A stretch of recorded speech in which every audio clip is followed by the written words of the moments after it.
গিয়া বলে, হুজুর আমার জীবনে এমন কোনো গুনাহ নাই আমি করি নাই, হুজুর আমার কি মাপ পাওয়ার কোনো রাস্তা আছে নাকি? হুজুর ডাকতে বলে, বাজান আমার মালিক বড় দয়ার মালিক, আমার মালিক বড় মায়ার মালিক, আল্লাহ আল্লাহ। আরে মা বাবার সঙ্গে একবার অন্যায় করলে মা বাবাও সন্তানকে তাড়াইয়া দেয়, আরে বন্ধু বান্ধবের সঙ্গে অন্যায় করলে বন্ধু বান্ধব তাড়াইয়া দেয়, দুনিয়ার নেতা নেত্রীর সঙ্গে অন্যায় করলে তাড়াইয়া দেয়। আর আমার মাওলা বলে, বান্দা তুমি নাফরমানির পর নাফরমানি করছো, শেষ বেলা শেষ তুমি আল্লাহকে আল্লাহ বলে একটা ডাক দিতে পারো, আমি আল্লাহ তোমার জীবনের সমস্ত গুনাহ মাফ করিয়া দিব। হুজুর বলিয়া দিলেন, যান বা ঘরের ভিতরে গিয়া রাত্রিবেলা যাই নামাজ বিছাইয়া 2-4 রাকাত নামাজ পড়িয়া আমার মাওলাকে ডাকার মতো ডাকেন। যদি আমার মাওলাকে ডাকার মতো ডাকতে পারেন, আমার মাওলা আপনাকে মাফ না করিয়া পারবে না। আসসালামু আলাইকুম ওয়া রাহমাতুল্লাহি ওয়া বারাকাতুহু। আলহামদুলিল্লাহ আলহামদুলিল্লাহ নাহমাদুহু ওয়া নাস্তাঈনুহু ওয়া নাস্তাগফিরুহু ওয়া নু'মিনু বিহি ওয়া নাতাওয়াক্কালু আলাইহি ওয়া নাউযু বিল্লাহি মিন শুরুরি আনফুসিনা। من يهد الله فلا مضل له ومن يضلله فلا هادي له ونشهد أن لا إله إلا الله وحده لا شريك له ونشهد أن محمدا عبده ورسوله. أما بعد فقد قال الله تعالى: أعوذ بالله من الشيطان الرجيم. بسم الله الرحمن الرحيم. وما خلقت الجن والإنس إلا ليعبدون. وقال النبي صلى الله عليه وسلم: الدنيا زيفة وطالبها كلاب. صدق الله العظيم. সবাই দুরূদ শরীফ পড়ি। اللهم صل على سيدنا ونبينا وشفيعنا وحبيبنا ومولانا محمد صلى الله عليه وعلى آله وأصحابه وبارك وسلم. اللهم صل على سيدنا ونبينا وشفيعنا وحبيبنا ومولانا محمد صلى الله عليه وعلى آله وأصحابه وبارك وسلم. الحمد لله. শুকরিয়া আদায় করি মহান রব্বুল আলামিনের দরবারে, যে মহান রব্বুল আলামিন অত্যন্ত দয়া ও মায়া করে আপনাকে আমাকে মজলিসে আসার এবং বসার তৌফিক দান করছেন, দিনে কিছু কথা শোনার জন্য তৌফিক দান করছেন। আলহামদুলিল্লাহ। আপনার আমার মাঝে মাহফিল আজকে উপস্থিত আছে, এটা আপনার আমার জন্য অনেক বড় একটা নিয়ামত। কাজে আল্লাহ পাকের এই নিয়ামতের শুকর আদায় করার জন্য হলেও এই মজলিসে এসে হাজির হয়ে যায়। আল্লাহ পাক রব্বুল আলামিন তার কালামে পাকে ইরশাদ করেন: লাইন শাকারতুম লাযীদান্নাকুম ওয়া লাইন কাফারতুম ইন আযাবি লাশাদীদ। হে আমার বান্দা বান্দিরা, তোমরা যদি আমি মাওলার নিয়ামত পাই আর নিয়ামতের শুকর আদায় করো, আমি আল্লাহ তোমাদের নিয়ামত আরো বাড়াইয়া দিব। আর আমার নিয়ামত পাই যদি নিয়ামতের শুকর আদায় করো না করো বান্দা, আমি আল্লাহ তোমার নিয়ামত তো বাড়াবই না, বরং তোমাকে আমি কঠোর আযাবে গ্রেফতার করব। আল্লাহ বললেন, যদি তুমি আমার নিয়ামতের শুকর আদায় করতে পারো, আমি তোমার নিয়ামত আরো 1000 কোটি গুণে বাড়াইয়া দেব। আর যদি আমার নিয়ামত ভোগ করে আমার নিয়ামতের শুকরিয়া আদায় না করো, তাহলে তোমার নিয়ামত তো বাড়াবোই না, বরং কঠোর আযাবে গ্রেফতার করব। কাজে আল্লাহ পাকের নিয়ামত এই মজমা এখনো আপনার আমার সামনে আছে, আপনার আমার হায়াতের জিন্দেগিতে আছে। আমি সবাইকে আবারও অনুরোধ করব, আমরা সবাই এই মজলিসে চলে আসি। মুহতারাম দোস্ত বুজুর্গ, আমি আপনাদের সামনে ছোট্ট একখানা আয়াত তেলাওয়াত করেছি। রাসূল করিম সাল্লাল্লাহু আলাইহি ওয়াসাল্লামের অসংখ্য হাদিসের বাণী থেকে ছোট্ট একখানা হাদিস তেলাওয়াত করেছি। আল্লাহ পাক চাহেন তো আয়াত এবং হাদিসের প্রতি অল্প কিছু সময় আলোচনা করব। আল্লাহ আপনাকে আমাকে ধৈর্য সহকারে বয়ান করার এবং আপনাদেরকে শোনার তৌফিক দান করেন। আমি যে আয়াতে কারিমা আপনাদের সামনে তেলাওয়াত করেছি, এই আয়াতে কারিমায় আল্লাহ রাব্বুল আলামিন বলেন, ওয়ামা খালাকতুল জিন্না ওয়াল ইনসা ইল্লা লিয়াবুদুন। আমি আল্লাহ জিন এবং মানুষকে একমাত্র সৃষ্টি করেছি আমার ইবাদতের জন্য। বলেন কিসের জন্য? আল্লাহ পাকের ইবাদতের জন্য। আমাদের সৃষ্টি করনেওয়ালা আল্লাহ। আয়াতের শুরুতে আল্লাহ বলেন, ওয়ামা খালাকতুল জিন্না ওয়াল ইনসা, তোমাদেরকে সৃষ্টি করেছে আমি আল্লাহ।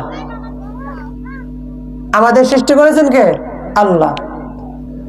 আল্লাহ বলে, বান্দা তোমার মা তোমাকে সৃষ্টি করে নাই, তোমার বাবা তোমাকে সৃষ্টি করে নাই, দুনিয়ার অন্য কেউ তোমাকে সৃষ্টি করে নাই রে গোলাম, তোমাকে সৃষ্টি করেছে আমি আল্লাহ।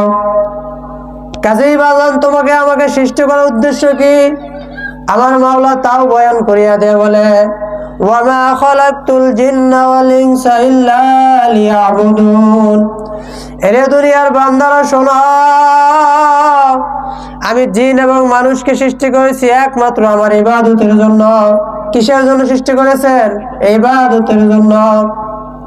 এবার আসেন, ইবাদত কাকে বলে বুঝতে হবে না? আমরা অনেকে মনে করি নামাজ পড়ার নামই বুঝি ইবাদত, রোজা রাখার নামই বুঝি ইবাদত, হজ করার নামই বুঝি ইবাদত। না, রোজার নাম ইবাদত না, হজের নাম ইবাদত না, নামাজের নামই ইবাদত না। ইবাদত হলো আরবি শব্দ, বাংলা অর্থ হলো মালিকের গোলামি করা। কি করা? গোলামি করা। এক কথায় বলতে গেলে মালিকের হুকুম অনুযায়ী চলা। ইবাদত কাকে বলে? মালিকের হুকুম অনুযায়ী চলা। আপনি আমি মাগরিবের নামাজ কয় রাকাত পড়ি? ফরজ 3 রাকাত। এখন যদি ওইখানে আমরা 1 রাকাত বাড়ায়া বেশি সওয়াবের আশায় 4 রাকাত পড়ি, নামাজ হবে? কেন হবে না?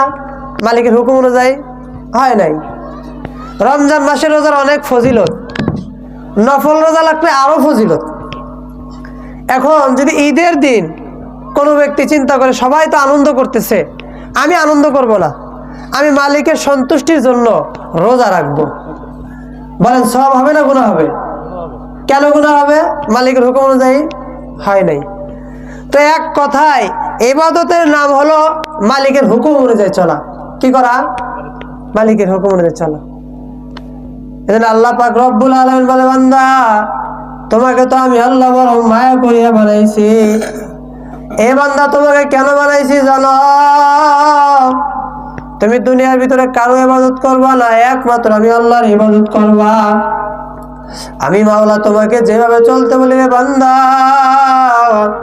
তুমি সেইভাবেই চলবা। কে এলো? মাইকে আওয়াজ দেব।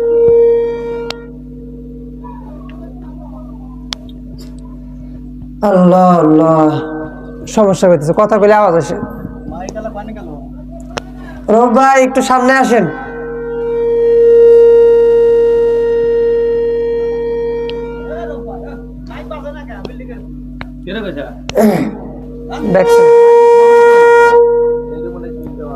মনে হয় হইতে পারে।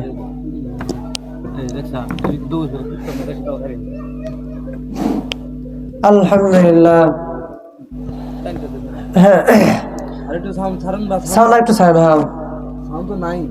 আল্লাহ পাক রব্বুল আলামিনের গোলামি করার নাম হলো কি? হুকুম অনুযায়ী চলার নাম কি? ইবাদত। সবাই দিকে খেয়াল করি, আল্লাহ পাকের হুকুম অনুযায়ী চলার নাম কি? ইবাদত। এজন্য আল্লাহ পাক রব্বুল আলামিন বলেন, ওয়ামা খালাকতুল জিন্না ওয়াল ইনসা ইল্লা লিয়াবুদুন। এরে আমার আদরের বান্দা বান্দিরা শোনো, আমি মাওলা বড় শখ করি, মায়া করে তোমাকে আমি বানাইলাম। এ বান্দা, তোমাকে আমি মাওলা কেন বানাইছি জানো? তুমি আমি মালিকের ইবাদত করবা, আমি আল্লাহকে ডাকবা। আল্লামা জালালউদ্দিন সৈয়দী রহমাতুল্লাহি আলাইহি এই আয়াতের ব্যাখ্যায় লেখেন, আল্লাহ পাকের মারিফত হাসিল করার জন্য আল্লাহ আমাদের বানাইছেন। কি অর্জন করার জন্য? আল্লাহ পাকের মারিফত অর্জন করার জন্য। মারিফত বড় দামি একটা সম্পদ। যে আল্লাহর বান্দা মারিফত হাসিল হয়ে গেছে, ওই আল্লাহর বান্দা কামেল মুমিন হয়ে গেছে। বাজান রে, মাওলানা হওয়ার নাম সফলতা না, মুফতি হওয়ার নামই সফলতা না, মুহাদ্দিস হওয়ার নাম সফলতা না, এমপি হওয়ার নাম সফলতা না, মন্ত্রী হওয়ার নাম সফলতা না। সফলতা তো তাকেই বলা হয় যে ব্যক্তি আমার মালিকের মারিফত হাসিল করে আনিছে। বাজার আল্লাহ পাক তোমাকে আমাকে সৃষ্টি করলেন মালিকের মারিফত হাসিল করার জন্য, কিন্তু দুনিয়ার ভিতরে আসি আমরা মালিকের পরিচয় তো হাসিল করতে পারলাম না, বরঞ্চ দুনিয়ার জন্য তুমি আর আমি পাগল হয়ে গেলাম। আরে নবী আমার বলেন, উম্মতের আদ-দুনিয়া জিফাতু ওয়া তালিবুহা কিলাব। এই দুনিয়া হলো মুর্দার সমতুল্য। যারা এই দুনিয়ার জন্য পাগল, তারা হলো দুনিয়ার কুত্তার সমতুল্য। বাজার একটা মুর্দা বা মরদকে কারা খুঁজ করে? বলে আমাদের এলাকার ভিতরে দেখবেন একটা মরা মুরগি অথবা মরা গরুর পিছনে কিন্তু মানুষ ছুটে না, বরং ছুটিয়া যায় এলাকার কুত্তা। পয়গম্বরে আরবি বলেন, দুনিয়াটা হলো মৃত জন্তুর মতো। যারা কিনা এই দুনিয়ার পিছনে ঘুরবে, তারা যেন মৃত জন্তুর পিছনে ঘুরলো। আর মৃত জন্তুর পিছনে ঘরে কুকুর। যারা দুনিয়া দুনিয়া করে পাগল, নবী বলেন তারা হলো কুকুরের সমতুল্য। এজন্য বাজান রে, দুনিয়ার পাগল হয়ে কবরে যায় না, আমার মাওলার পাগল হয়ে কবরে যায় বাজান। কারণ দুনিয়ার পাগল হয়ে কবরে গেলে তুমি কিন্তু জাহান্নাম ছাড়া পথ পাইবে না। আল্লাহ আল্লাহ আল্লাহ। চরমোনাই মরহুম আল্লাহর কুতুব প্রায় বয়ানের সময় বলতেন, এ আমার বাজারেরা শোনো, সবাই তো দুনিয়ার ভিতরে পাগল। কেউ বা আছে টাকার পাগল, কেউ বা আছে গাড়ির পাগল, কেউ বা আছে নারীর পাগল। আর একদল পাগল দুনিয়ার ভিতরে আছে, তারাও কিন্তু পাগল। তারা হলো আমার মাওলার পাগল। জোরে বলেন, কার পাগল? আমার মাওলার পাগল। বাজারে যারা দুনিয়ার পাগল, তারা সব সময় চিন্তা করে কিভাবে দুনিয়া কামাই করা যায়, কিভাবে দুনিয়া পাওয়া যায়। যারা টাকার জন্য পাগল, তারা সব সময় খেয়াল করে কিভাবে টাকা কামানো যায়। যারা নারীর জন্য পাগল, তারা সব সময় খেয়াল করে কিভাবে নারীকে পাওয়া যায়। যারা বাড়ি গাড়ি করার জন্য পাগল, তারা সব সময় খেয়াল করে কিভাবে একটা বাড়ি গাড়ি করা যায়। আর যারা কিনা আমার মাওলার পাগল, তারা সব সময় খেয়াল করে কিভাবে আমার মাওলাকে পাওয়া যায়। আমার মাওলাকে পাওয়ার জন্য সর্ব অবস্থায় মগ্ন থাকেন। আল্লাহ আল্লাহ। উজানির কারি ইব্রাহিম সাহেব রহমতুল্লাহ আলাই বাজারে তার ঘটনা পড়িয়া দেখলাম, উনি একদিন চরমনার ময়দানে দাওয়াত খাওয়ার জন্য গেলেন। ইসহাক রহমতুল্লাহ আলাই হুজুরকে আপ্যায়ন করার পরে ইসহাক রহমতুল্লাহ আলাইকে ডাক দিয়ে বলে, রে ইসহাক, তুমি আমাকে কি দিয়া খানা খাওয়াইছ? ইসহাক রহমতুল্লাহ আলাই বলে, হুজুর আমি তো আপনাকে কোরমা পোলাও মাংস দিয়া খাওয়াইছি। হুজুর ডাক দিয়া বলে, রে ইসহাক, কি ভুল করিয়া ফেলাইছ রে ইসহাক? আমি তো আমার নফসকে এত সুন্দর খানা দেই না, তুমি কেন এত সুন্দর খানা আমাকে দিলা? ইসহাক রহমতুল্লাহ আলাইহি বলে, হুজুর আপনি কি খানা খাওয়ার সময় তালাশ করিয়া দেখেন নাই আমি আপনাকে কি খাওয়াইলাম? উজানির কারি ইব্রাহিম সাহেব রহমতুল্লাহ আলাইহি বলে, ইসহাক আমার খানার সময় কোনো খেয়াল থাকে না, দুনিয়ার কোনো কাজের ভিতরে আমার কোনো খেয়াল থাকে না রে ইসহাক। আমার সর্ব অবস্থায় খেয়াল আমি কিভাবে আমার মাওলাকে পাইতে পারি, কিভাবে আমার মাওলাকে রাজি খুশি করিয়া দুনিয়ার থেকে বিদায় হইতে পারি, সব সময় শুধু আমার এই খেয়াল অন্তরের ভিতরে জমা থাকে। আল্লাহ আমার মালিকের জন্য এতটাই পাগল ছিলেন। উজানির কারি ইব্রাহিম সাহেব রহমতুল্লাহ আলাইহি বসিয়া বসিয়া মাওলা পাকের জিকির করে। ইসহাক রহমতুল্লাহ আলাইহি গিয়া সালাম দিলেন, হুজুর সালামের উত্তর নিলেন না। আবারও সালাম দিলেন, দেখে তাও উত্তর নেয় না। আবারও সালাম দিলেন, দেখে উত্তর নাই। ইসহাক রহমতুল্লাহ চিন্তা করলেন, না জানি আমি হুজুরের সঙ্গে কি বেয়াদবি করিয়া ফেলাইছি, যার কারণে হুজুর আমার সঙ্গে কথা বলতেছে না। হুজুর মন খারাপ করিয়া কান্না করে। আল্লাহ উজানির কারি ইব্রাহিম সাহেব রহমতুল্লাহ আলাইহি কিছুক্ষণ পরে ইসহাক রহমতুল্লাহ আলাইহিকে ডাক দিয়ে বলে, এরে ইসহাক, আমি তোমার প্রতি মন খারাপ করি নাই রে ইসহাক। আজকে আমার জমি বিক্রি করতে গেছিলাম, জমি বিক্রি করতে গিয়ে দুনিয়ার কথাবার্তা বেশি হয়ে গেছে, আমি আমার মাওলাকে ঠিক মতো ডাকতে পাই নাই রে ইসহাক। কাজে আমি এখন মাওলাকে এমন ভাবে ডাকতে আছি যেন যেই সময়টুকু আমি দুনিয়ার কথা বললাম ওই সময়টুকু যেন আমার কাজা আদায় হয়ে যায়। বাজানলে তারা আমার মাওলার তারা সে পরিমাণ পাগল ছিলেন। আর যারা কিনা আমার মাওলাকে পাওয়ার জন্য পাগল হবে, আমার মাওলা বলে, বান্দা তুমি যদি আমার দিকে 1 বিঘত আগাও, আমি আল্লাহ তোমার দিকে 2 বিঘত আগাবো। বান্দারে তুমি যদি আমার দিকে 1 হাত আগায় আসো, আমি আল্লাহ তোমার দিকে 2 হাত আগায় যাব। বান্দা তুমি যদি আমার দিকে হাঁটিয়ে হাঁটিয়ে আসো, আমি মাওলার রহমত তোমাকে দৌড় দিয়ে এক কোলে তুলে আনিবে। আল্লাহ আল্লাহ। এজন্য বাজান দুনিয়ার পাগল হয় না, আমার মাওলার পাগল হয়ে কবরে যাও। আল্লাহ আল্লাহ।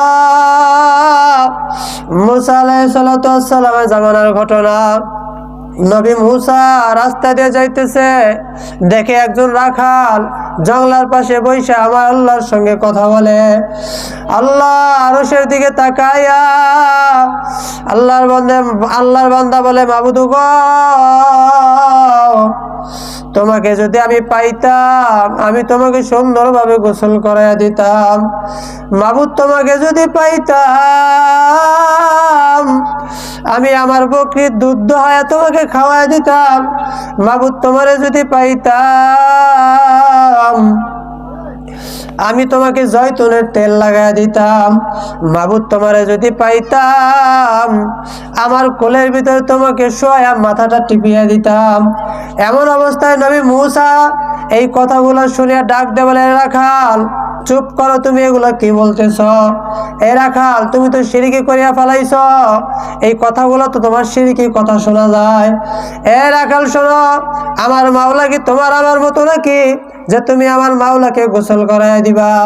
আমার মাওলা কি তোমার আমার মতো খায় নাকি যে তুমি মাওলাকে খাওয়ায় দিবা? আমার মাওলা কি তোমার আমার মতো নাকি যে তুমি মালিককে তেল লাগায় দিবা? এ রাখাল, কেন শিরকি করলা, কেন শিরকি করলা? জলদি করিয়া তওবা করো, নচেত কিন্তু তোমার উপায় থাকবে না। রাখাল এই কথা শুনিয়া দৌড় দিয়া জঙ্গলার ভিতরে চলিয়া গেল। আমার মালিকের রহমতের দরিয়ায় জোশ বাড়িয়া গেল।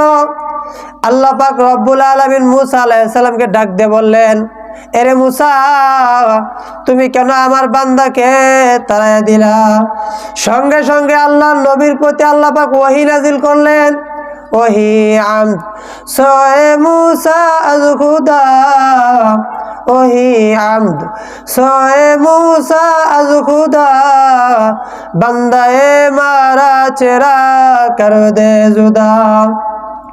এই মুসা, তোমাকে আমি আল্লাহ বানাইলাম আমার বান্দা বান্দিকে আমার সঙ্গে জুড়াইয়া দেওয়ার জন্য।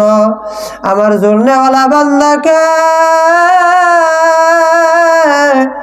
আলাদা করবা, এই জন্য তো আমি মাওলা তোমাকে বানাই নাই।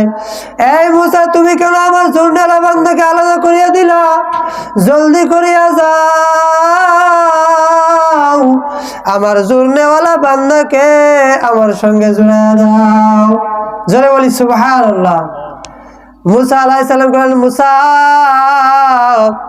তুমি আমার জুড়নেওয়ালা বান্দাকে কেন আলাদা করিয়া দিলা? নবী মুসা এবার বেকার হয়ে গেলেন, জঙ্গলার ভিতরে দৌড় লাগাইয়া দিলেন। আরে কোথায় পাবো রাখাল? জঙ্গলার ভিতরে গিয়া দেখে রাখাল জঙ্গলার পাশে বৈশা মালিকের দিকে তাকায়া আল্লাহকে ডাকে, আরো জোর ধরাই কান্না করে আর বলে, মাবুদ রে, তোমাকে বুঝে আমি পাইলাম না। এরে মাবুদ, তোমাকে বুঝে আমি পাইলাম না। বাজার রে, এই যে জুড়াই ব্যথা, এই ব্যথা তোমাকে বোঝানো যাবে না। যাদের ভিতরে এই ব্যথা আছে শুধু তারাই এই ব্যথা বুঝতে পারে। বাজান চরমনার ময়দানে গিয়া দেখেন কত আল্লাহর বান্দারা খানা নাই, ঘুম নাই, আলো নাই, বাতাস নাই, কোনো কিছুর চিন্তা নাই। তাদের ভিতরে একটাই চিন্তা, কিভাবে আমার মাওলাকে পাওয়া যায়, কিভাবে আমার মাওলাকে রাজি আর খুশি করা যায়। সর্ব অবস্থায় আমার মাওলার জিকির জবানে জারি থাকে, আল্লাহু আল্লাহ। এজন্য বাজান রে, তোমার আমার হায়াতের জিন্দেগিতে এখনো সময় আছে। আমার মাওলার হুকুম আহকাম মানো, আমার মাওলার মারিফত হাসিল করো। আমার আল্লাহ পাকের মারিফত হাসিল করিয়া এরপর দুনিয়ার থেকে বিদায় হয়। কারণ আল্লাহ পাক রব্বুল আলামিন জানা দিছে, বান্দা, তুমি যদি আমার মারিফত হাসিল না করো, আমার পরিচয় না নিয়ে যদি কবরে আসো, এই কবর কিন্তু শুধু কবরও না। আল্লাহর নবী সাল্লাল্লাহু আলাইহি ওয়াসাল্লাম বলেন, আল কবরু রাউদাতুম মিন রিয়াজিল জান্নাহ আও হুফরাতুম মিন হুফারিন নার। এরে আমার উম্মতেরা শোনো, এই কবর কিন্তু কবর না। এই কবর কারো জন্য হবে জান্নাতের বাগান, আবার কারো জন্য হবে জাহান্নামের গর্ত। কাদের জন্য জান্নাতের বাগান আর কাদের জন্য জাহান্নামের গর্ত? আমার আল্লাহ জানায় দেয়, বান্দা, যারা আমার হুকুম অনুযায়ী চলবা, আমার পরিচয় নিয়ে কবরে আসবা, তাদের জন্যই কবর জান্নাতের বাগান হয়ে যাবে। আর যারা কিনা আমার হুকুম মানবা না, দুনিয়ার পাগল হয়ে জিন্দেগি শেষ করবারে গোলাম, তোমাদের জন্যই কবর কবর। আল্লাহু আল্লাহ, তোমাদের জন্য এই কবরটা জাহান্নামের গর্ত হয়ে যাবে। আর 99টা সাপ আসে কবরে হাজির হয়ে যাবে, জাহান্নামের আগুনের হাওয়া কবরে আসা শুরু করবে। এজন্য বাজান, তোমাদের হাতে পায়ে ধরিয়া বলিয়া যায়, এখনো সময় আছে আমার মাওলাকে ডাকিয়া তারপর দুনিয়া থেকে বিদায় হও। বাজান রে, তুমি গুনাহগার হইতে পারো, নাফরমান হইতে পারো, আমার আল্লাহ বলে বান্দা গুনার পর গুনাহ করিয়া জিন্দগি শেষ করিয়া ফেলাইছো রে বান্দা, এখনো সময় আছে, তওবার মতো তওবা করো। বাজারে তুমি যদি তওবার মতো তওবা করতে পারো, আমার মালিক তোমার জীবনের সমস্ত গুনাহ মাফ করিয়া দিবে। আল্লাহর একজন গোলাম ছিল, জীবনে এমন কোনো গুনাহ নাই আল্লাহর বান্দা করে নাই। শেষ বয়সে আসিয়া চিন্তা আসিয়া গেল, আরে আমি যদি এই গুনাহ নিয়ে কবরে যাই, আমার কবরে কি উপায় হবে? না না, এই গুনাহ নিয়ে কবরে যাওয়া যাবে না। উনি চলে গেলেন আলেমের কাছে, গিয়া বলে, হুজুর আমার জীবনে এমন কোনো গুনাহ নাই আমি করি নাই, হুজুর গো আমার কি মাপ পাওয়ার কোনো রাস্তা আছে নাকি? হুজুর ডাক দে বলে, বাজান আমার মালিক বড় দয়ার মালিক, আমার মালিক বড় মায়ার মালিক, আল্লাহ আল্লাহ। আরে মা বাবার সঙ্গে একবার অন্যায় করলে মা বাবাও সন্তানকে তাড়াইয়া দেয়, আরে বন্ধু বান্ধবের সঙ্গে অন্যায় করলে বন্ধু বান্ধব তাড়াইয়া দেয়, দুনিয়ার নেতা নেত্রীর সঙ্গে অন্যায় করলে তাড়াইয়া দেয়। আর আমার মাওলা বলে, বান্দা তুমি নাফরমানির পর নাফরমানি করছো, শেষ বেলা শেষ তুমি আল্লাহকে আল্লাহ বলে একটা ডাক দিতে পারো, আমি আল্লাহ তোমার জীবনের সমস্ত গুনাহ মাফ করিয়া দিব। হুজুর বলিয়া দিলেন, যান ঘরের ভিতরে গিয়া রাত্রিবেলা যাই নামাজ বিছাইয়া 2-4 রাকাত নামাজ পড়িয়া আমার মাওলাকে ডাকার মতো ডাকেন। যদি আমার মাওলাকে ডাকার মতো ডাকতে পারেন, আমার মাওলা আপনাকে মাফ না করিয়া পারবে না। আল্লাহর বান্দা এবার রাত্রিবেলা কাউকে কিছু না বলিয়া যাই নামাজ খানা বিছাইয়া 2-4 রাকাত তাহাজ্জুদের নামাজ পড়িয়া আমার মাওলাকে ডাকা শুরু করে দিলেন। আল্লাহ আল্লাহ আল্লাহ বলিয়া ডাকতেছে। আল্লাহ তার আওয়াজে বাড়ির সবার ঘুম ভাঙিয়া গেল। আল্লাহ সে আল্লাহ আল্লাহ বলে ডাকে আর ওয়াজর দ্বারাই কান্না করতে আছে। গায়েবী আওয়াজ আসলো, আরে বান্দা তুমি এত পরিমাণ গুনাহ করিয়া ফেলাইছো যে তোমার গুনাহ আর মাফ করা হবে না, তোমার নাম আমি মাওলা জাহান্নামের খাতায় উঠাইয়া দিছি। আল্লাহর বান্দা এই ঘোষণা শুনিয়ে আরো কান্না শুরু করিয়া দিলেন। পিছন থেকে বিবি ডাক দিয়া বলে, এরে বুড়া তুমি কি আওয়াজ শুনতে পাও নাই? গায়েবী আওয়াজ দিয়ে আল্লাহ জানাইয়া দিছে তোমাকে নাকি মাফ করা হবে না, তোমার ডাকিয়া কোনো লাভ হবে না। বুড়া ডাক দিয়া বলে, রে বিবি আমার, আমি যদি এখন আমার মাওলাকে ডাকা ছাড়িয়া দেই, বলো দ্বিতীয় কোনো দরজা আছে কিনা যে দরজায় গিয়ে আমি মাপ পাবো? বলে না, দ্বিতীয় কোনো দরজাও তো আপনার সম্মুখে নাই। তখন আল্লাহর বান্দা বলে, বান্দা তুমি আল্লাহর বান্দা আল্লাহকে ডাকে আর বলে, আল্লাহ আমার মাওলা আমাকে মাফ করুক আর নাই করুক, আমি আমার মাওলাকে ডাকা ছাড়ব না। এ বিবি, আমার মাওলা যে আমাকে জাহান্নামের খাতায় নাম উঠিয়ে দিছে, এটা তো আমার মাওলা খারাপ কিছু করে নাই। আমার মতো নাফরমানের জন্য জাহান্নামই তো ঠিক আছে, আমার মাওলা তো বেইনসাফি কোনো কাজ করেন নাই। আমার মাওলা আমাকে মাফ করুক আর নাই করুক, আমি আমার মাওলাকে ডাকা ছাড়ব না। আল্লাহর বান্দা এবার আরো জোরে মাওলাকে ডাকা শুরু করলেন।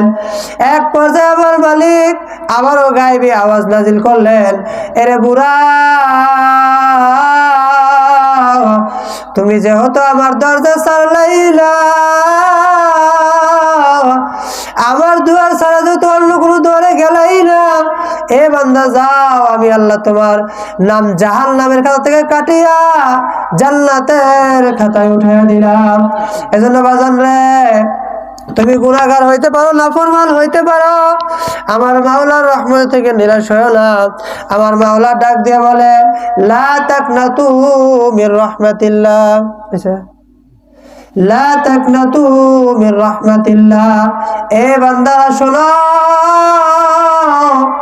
গুনার পর গুনাহ, গুনার পর গুনাহ, গুনার পর গুনাহ করিয়া ফেলাইছো, মনের ভিতরে আগুন চিন্তা আসে, আমি তো নাফরমান হয়ে গেলাম, এখন বোঝে আমাকে আর মাফ করা হবে না। আমার মাওলা বলে, বান্দা না না, তুমি যদি আমার মাওলাকে একবার ডাক দিতে পারো, আমি মাওলা তোমাকে মাফ না করিয়া পারবো না। এজন্য বাজান গুনাহ করিয়া থাক, গুনাহ করে ফেলাইছ, নাফরমানি করিয়া ফেলাইছ, মালিকের হুকুম মানতে পারো নাই। বাজার এখনো সময় আছে, হায়াতের জিন্দেগিতে তুমি আর আমি জীবিত আছি। একবার যদি চক্ষু বন্ধ হয়ে যায় রে বাজান, আর কিন্তু তওবা করার সুযোগ হবে না। কাজে এখনই আমার মাওলার কাছে গুনার কথা স্মরণ করে আমার মাওলাকে ডাকো, আমার মাওলাকে ডাকিয়া গুনাহ মাফ করায়া নেক আমলওয়ালা জিন্দেগি বানায়া এরপর দুনিয়া থেকে বিদায় হও। আল্লাহ পাক রব্বুল আলামিন আমরা যতটুকু কথা বললাম এর প্রতি আমল করার তৌফিক দান করেন।